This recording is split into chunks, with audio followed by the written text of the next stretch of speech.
오늘 우리가 읽은 본문을 포함하고 있는 창세기 22장은 성경의 가장 대표적인 이야기 중에 잘 알려지는 이야기 중에 하나이지요. 동시에 우리의 마음을 상당히 부담스럽게 하는 그러한 대표적인 성경 본문 중에 하나이기도 합니다. 일단 이야기의 도입부터가 상당히 부담스럽지 않습니까? 오늘 본문 창세기 22장 말씀 도입 부분인 22장 1절에서부터 2절 말씀 우리 한 목소리로 함께 읽어보도록 하겠습니다. 시작. 그 일 후에 하나님이 아브라함을 시험하시려고 그를 부르시되 아브라함아 하시니 그가 이르되 내가 여기 있나이다. 여호와께서 이르시되 내 아들 내 사랑하는 독자 이삭을 데리고 모리아 땅으로 가서 내가 내게 일러준 한 산 거기서 그를 번제로 드리라. 아멘. 일단 하나님께서 아브라함을 시험하시려고 부르셨다는 것 자체가 우리에게 상당히 이제 부담이 됩니다. 더더군다나 하나님께서 내신 문제가 굉장히 어려운 문제였습니다. 100세 얻은 사랑하는 아들 독자 이삭을 번제로 바치라라고 하는 문제였으니까요. 이 구절을 읽을 때 특별히 자식 가지고 계신 부모님들 입장에서 이 구절을 읽으시면 가슴이 턱 막히고 숨이 탁 막히고 또 답답해지는 그런 경험을 하시기도 하실 것 같습니다. 혹여나 하나님보다 더 사랑하는 것은 우상이다. 뭐 이제 이런 말씀 들으면 오늘의 말씀과 그 말씀이 중첩되어서 혹시 내 자식이 나에게는 우상이지 않을까? 혹시 내가 하나님보다 내 자식 더 사랑하고 있는 것은 아닐까? 그래서 어느 날 갑자기 하나님께서 나에게도 자식 바치라고 하시는 건 아닐까? 이런 상념이 들기도 합니다. 그래서 처음 아브라함 이야기를 접하실 때 아브라함이 받은 여러 가지 복과 은혜를 사모하셨다가도 창세기 22장 아브라함의 시험 장면쯤 이르르면 아브라함이 받았다는 그런 복 은혜 별로 안 받고 싶어지기도 하는 것입니다. 그래서 간혹 교회를 오래 다니시는 분들 중에 이런 분들이 계십니다. 너무 큰 은혜 받으면 하나님이 감당 못할 일을 맡기실까 봐 적당히 은혜 받으려 하시는 분들이 계십니다. 혹시나 정신 흐트려지면 크게 은혜 받을까 봐 예배 때 정신 바짝 차리고 예배 드리시는 분들이 혹여 이 자리에 계시지는 않습니까? 저는 이런 분들이 느끼는 증상을 아프리카 선교 증후군이다 그렇게 부릅니다. 너무 은혜 받으면 하나님께서 나를 어디로 보내실 것 같은 건가요? 아프리카로 보내실 것 같은, 아프리카 오지 선교사로 부르실 것 같은 그런 부담감이 드는 것이지요. 우리에게 그러한 아프리카 선교 증후군을 심어주는 가장 대표적인 본문이 오늘 본문 창세기 22장 말씀 같다 그런 생각을 해보았습니다. 혹시 이 자리에 아프리카 선교 증후군 증상이 있으신 분들 계시지는 않습니까? 그래서 은혜의 자리 가운데 나왔으나 그러나 너무 깊은 은혜는 사양하고픈 분들 혹시 이 자리에 계시지는 않습니까? 제가 창세기 22장에 대해서 나눌 때 서로 이렇게 나누게 하는 인사가 있습니다. 본격적으로 창세기 22장 내용을 살펴보기 전에 이 인사를 통해 좀 우리의 마음을 가볍게 하고 난 뒤에 창세기 22장 본문으로 들어가 보면 좋을 것 같습니다. 우리 옆 사람과 이렇게 인사해 볼까요? 아프리카도 수준이 되어야 갑니다.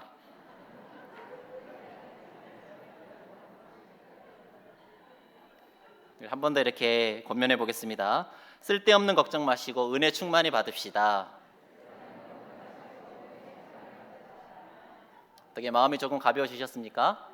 네, 본격적으로 창세기 22장 말씀 살펴보도록 하겠습니다. 우리 한 번 더 창세기 22장 1절에서 3절 말씀 읽어볼까요? 시작.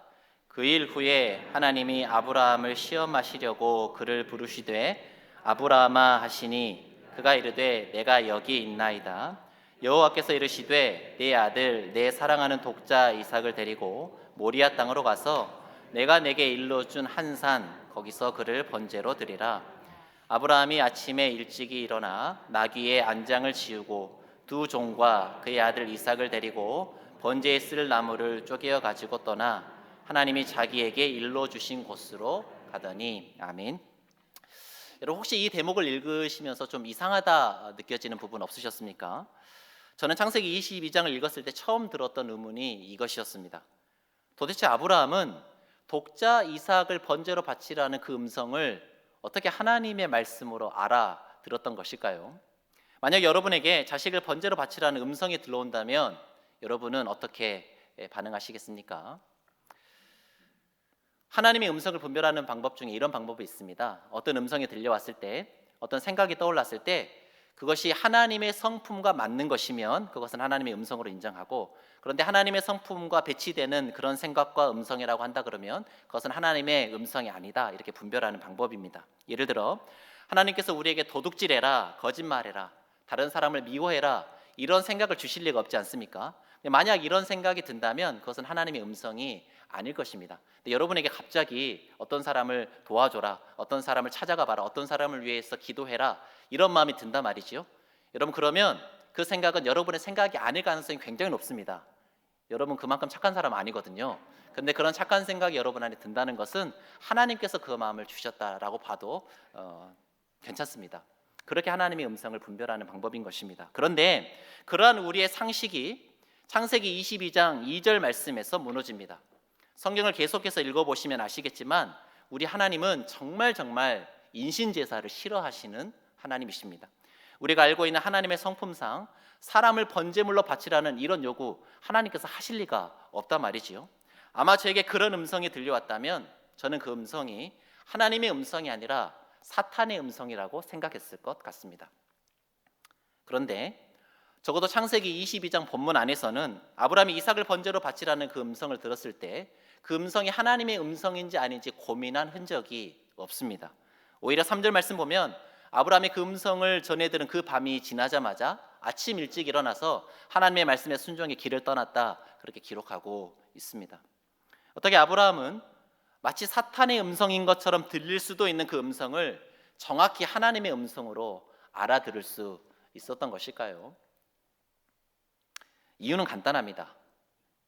하나님께서 들려주신 그 음성이 평생 동안 아브라함이 들어왔던 그 음성이었기 때문입니다. 여러분, 제가 아내하고 통화를 한다고 해봅시다. 아내가 모르는 번호로 전화를 했는데 제가 모르는 번호로 걸려오는 그 아내 목소리를 알아들을까요? 못 알아들을까요?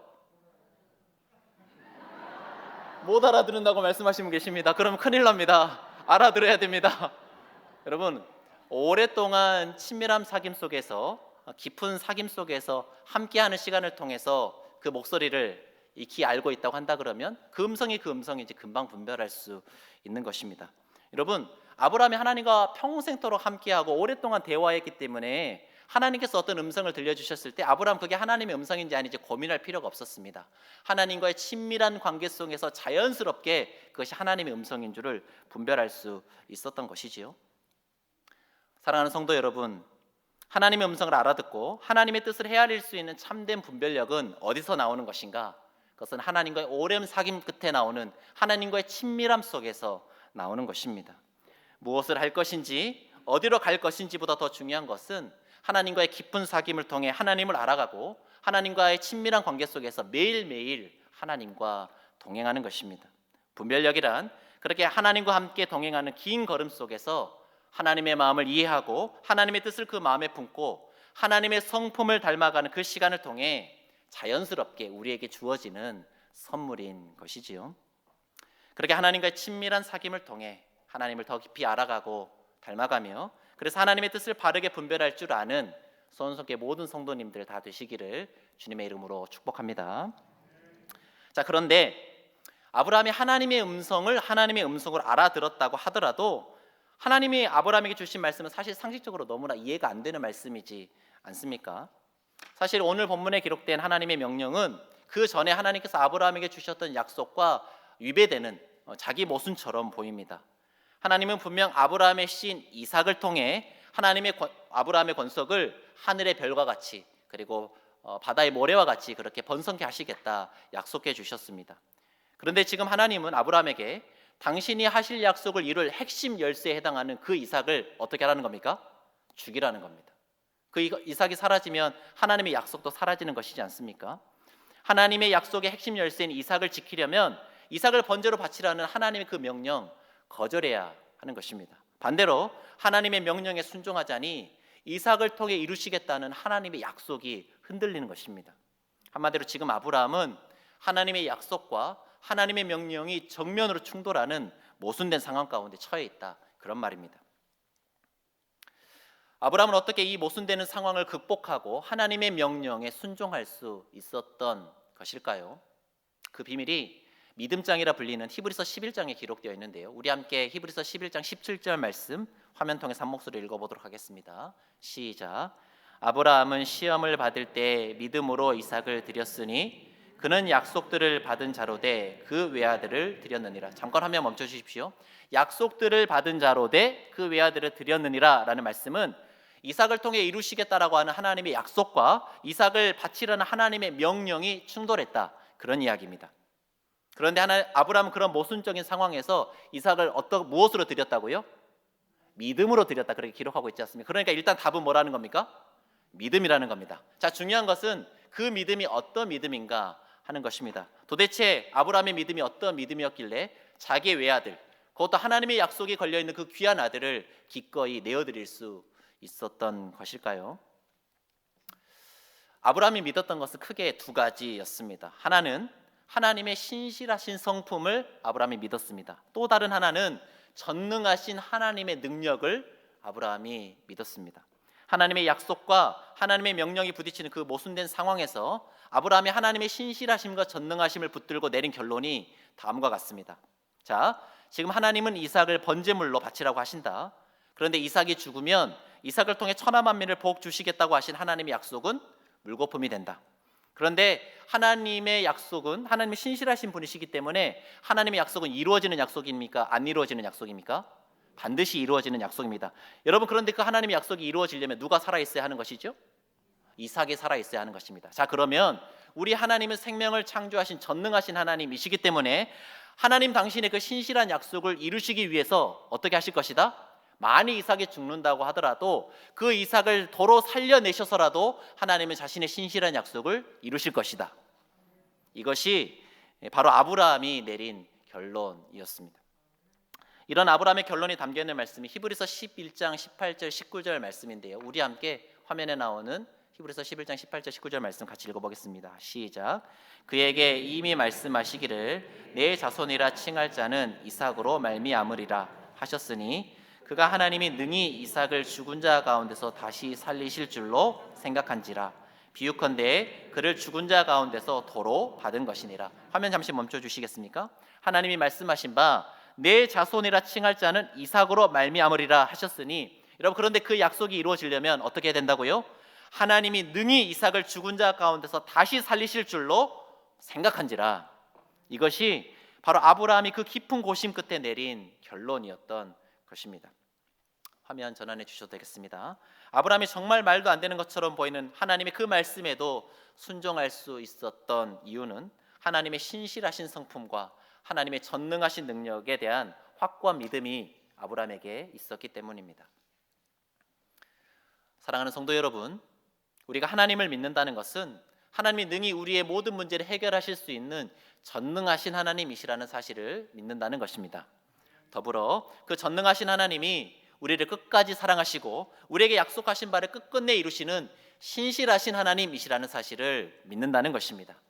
그렇게 전능하신 하나님, 신실하신 하나님을 우리가 온전히 붙들고 신뢰할 때 우리의 인생 또한 아브라함처럼 믿음으로 사는 위대한 인생이 될 줄로 믿습니다. 저를 따라 이렇게 고백해 보실까요? 우리 하나님은 전능하신 하나님이십니다. 한 번 더. 우리 하나님은 신실하신 하나님이십니다. 그런 고백을 담아서 우리 옆 사람에게 이렇게 권면해 보도록 하겠습니다. 믿음으로 사는 위대한 인생 되시길 바랍니다.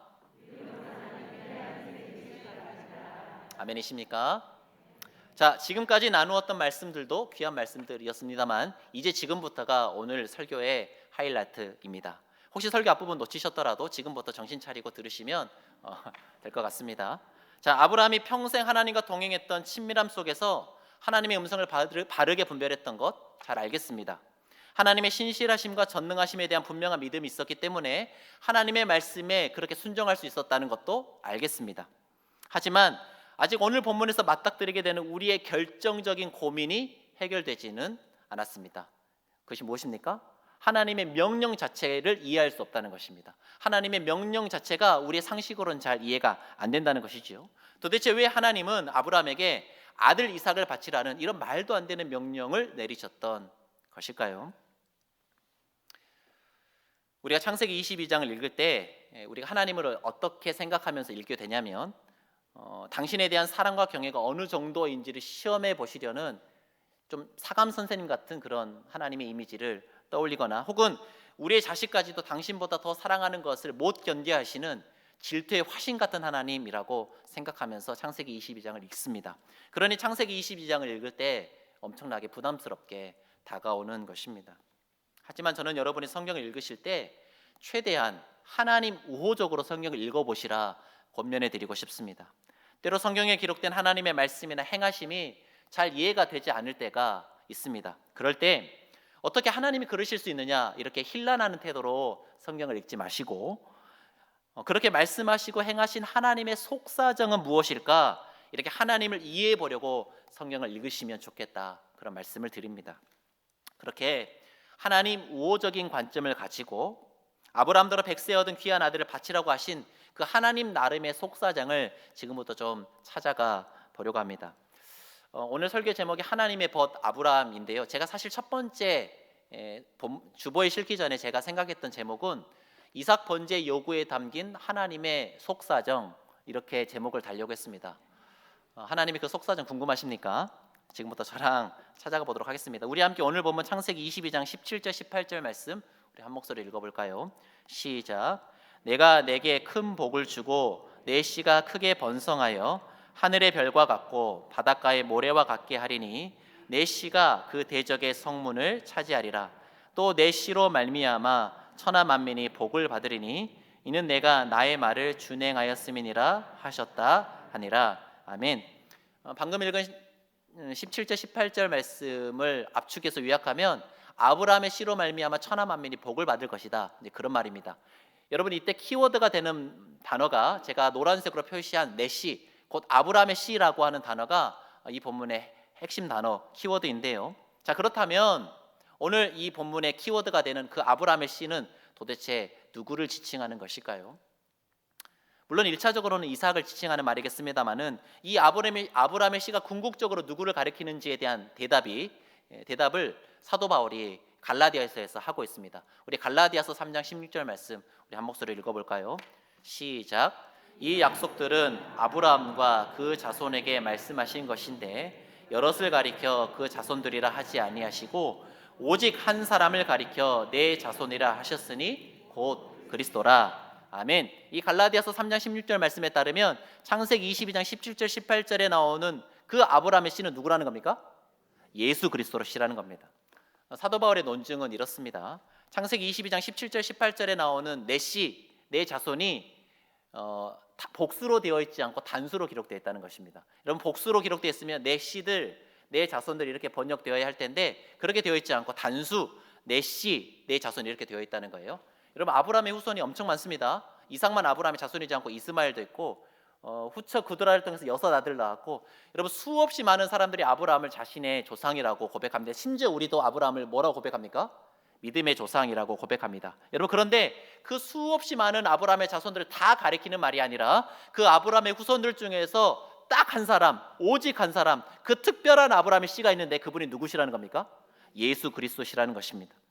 여러분, 이 사도 바울의 논증을 받아들인다면 이 17절 18절 말씀은 아브라함의 씨의 궁극적 성취가 되시는 예수 그리스도를 통해 천하 만민이 복을 받게 될 것이다, 그런 하나님의 약속의 말씀이 되는 것입니다.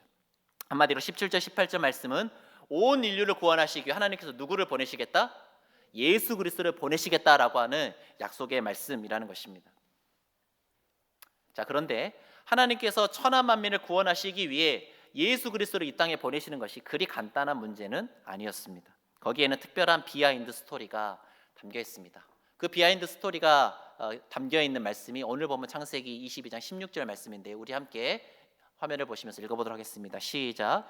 이르시되 여호와께서 이르시기를 내가 나를 가리켜 맹세하노니 내가 이같이 행하여 내 아들 내 독자도 아끼지 아니하였은즉. 잠깐 화면 멈춰 주시고요.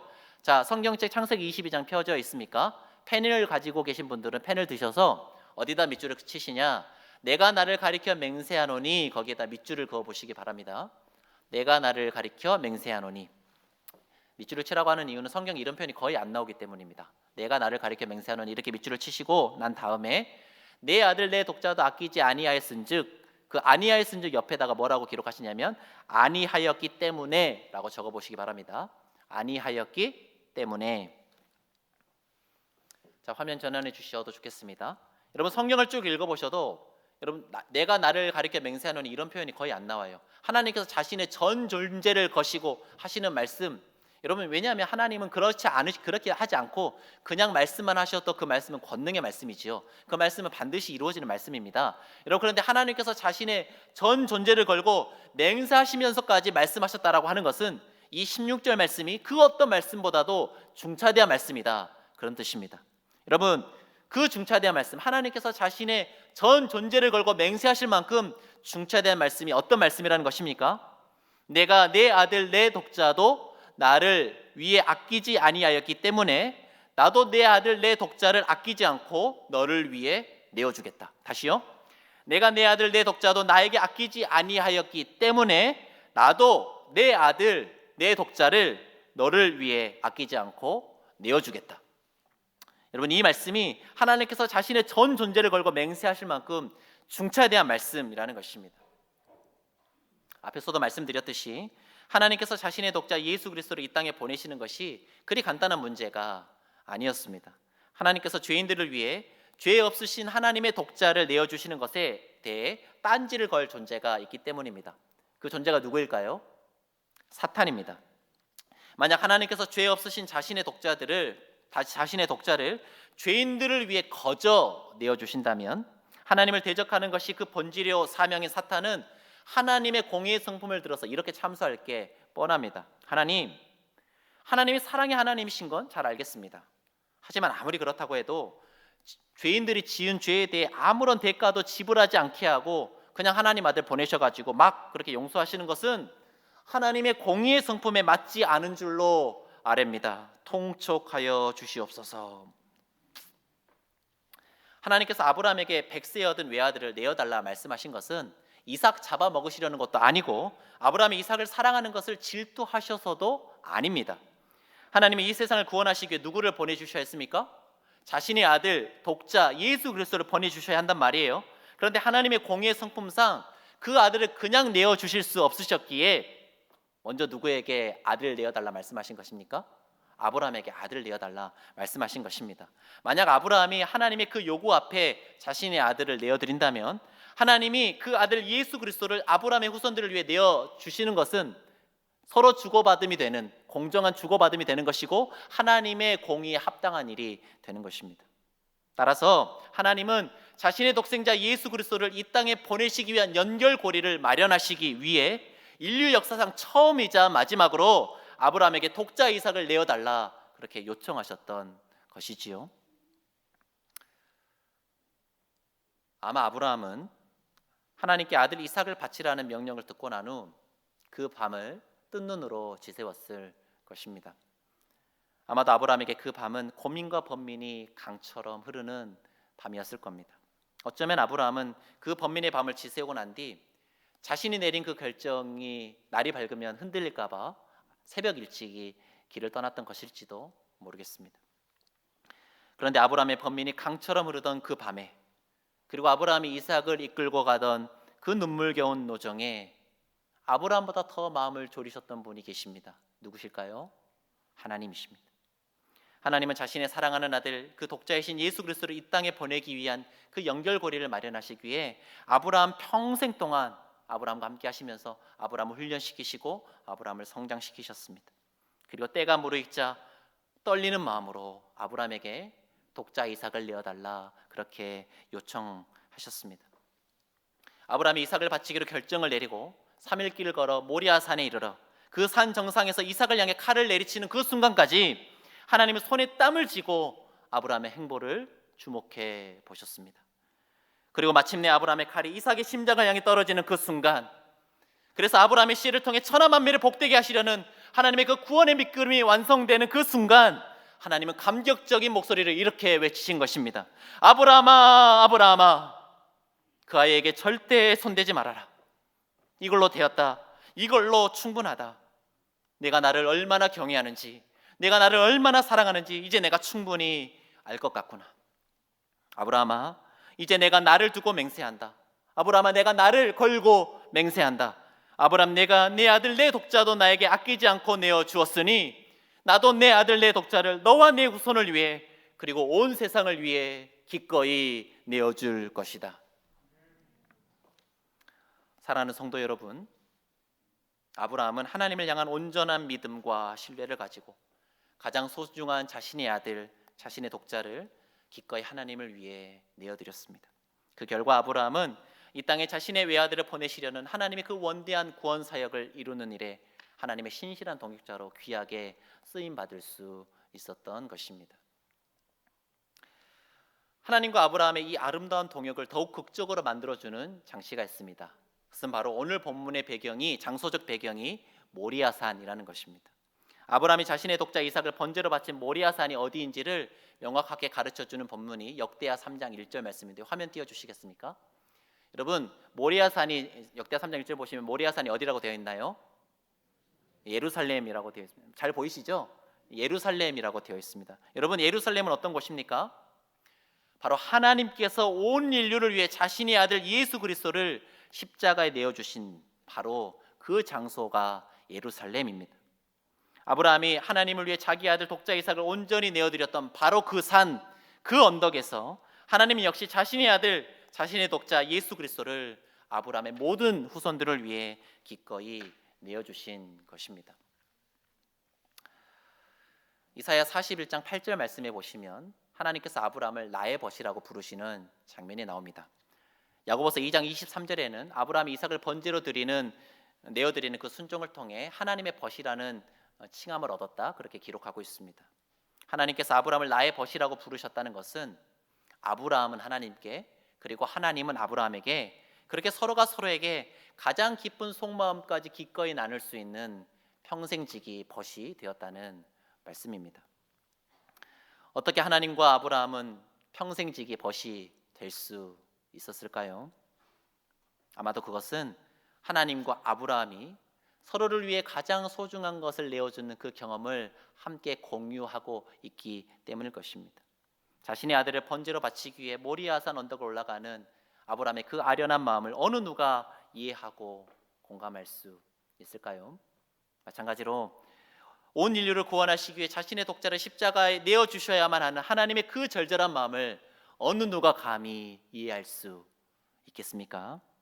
오직 모리아산 언덕에서 서로가 서로를 위해 가장 사랑하는 자신의 아들, 자신의 독자를 내어주는 경험을 공유한 하나님과 아브라함만이 그 애틋하고 아련하고 절절한 서로의 마음을 이해하고 공감할 수 있었기에 하나님과 아브라함은 그 마음 가장 깊은 곳까지 함께 나눌 수 있는 평생지기 벗이 될 수 있었던 것입니다. 사랑하는 성도 여러분, 하나님은 여러분을 누구보다 사랑하십니다. 하나님은 당신의 독자 예수 그리스도를 내어주시기까지 그렇게 우리를 사랑하고 또 사랑하십니다. 그러게 하나님은 여러분과 함께 평생 그 마음을 나눌 수 있는 친구가 되길 원하십니다. 하나님이 우리를 위해 독생자 예수 그리스도를 내어주신 까닭은 우리를 친구 삼으셔서 우리와 평생 동행하시고 우리와 마음을 나누시며 그래 하나님 마음 깊숙한 곳에 있는 그 하나님 나라의 비전을 우리와 공유하시고 우리와 함께 그 비전을 이루어 가시기 위함입니다. 사랑하는 수원성교회 성도 여러분, 우리 하나님 더 이상 우리에게 자식 바치라는 그런 요구 하시지 않습니다. 하나님의 그 요구는 온 인류를 구원하시기 위해 인류 역사상 단 한 번 부득이 아브라함에게만 하신 이례적인 요구인 것입니다. 우리 하나님 우리가 원하지도 않는데 아프리카 보내버리시는 그런 하나님 아니시니 여러분 은혜 받지 않기 위해 발버둥 치지 않으셔도 괜찮습니다. 하지만 이 시간 오늘 말씀을 통해서 하나님께서 우리에게 요청하시는 단 하나의 요청사항이 있습니다. 그것은 무엇입니까? 우리더러 하나님의 신실한 친구가 되어달라는 것입니다. 오늘도 우리 하나님은 온 천하 만민에게 복 주길 원하시는 하나님의 그 비전을 함께 품고 공유하며 기꺼이 그 마음을 함께 나눌 수 있는 평생지기 벗을 찾고 또 찾고 계십니다. 우리가 즐겨 부르는 찬송 중에 나 무엇과도 주님을 바꾸지 않으리라고 하는 찬양이 있습니다. 그 후렴 가사가 이러하지요. 화면 띄워주시면 우리 같이 읽어볼까요? 주님 사랑해요. 온 마음과 정성 다해 하나님의 신실한 친구 되기 원합니다. 하나님의 신실한 친구 되기 원합니다. 이 찬양의 후렴 부분을 함께 부르는 것으로 오늘 설교를 가름할까 합니다. 오늘 말씀 기억하시면서 결단하는 마음 담아서 가사를 생각하시면서 이 찬양 함께 찬양하며 나가도록 하겠습니다. 주님 사랑해요. 주님 사랑해요.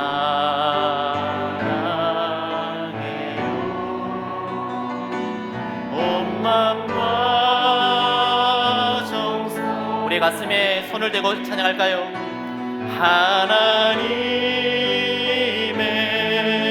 신실한 친구 되기 원함. 우리 한 번 더 찬양합시다. 주님 사랑합니다. 주님 사랑해요.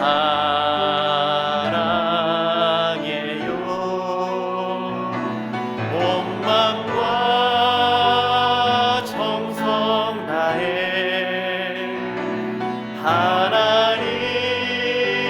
하나님의 신실한 친구 되기 원합니다. 하나님의 신실한 하나님의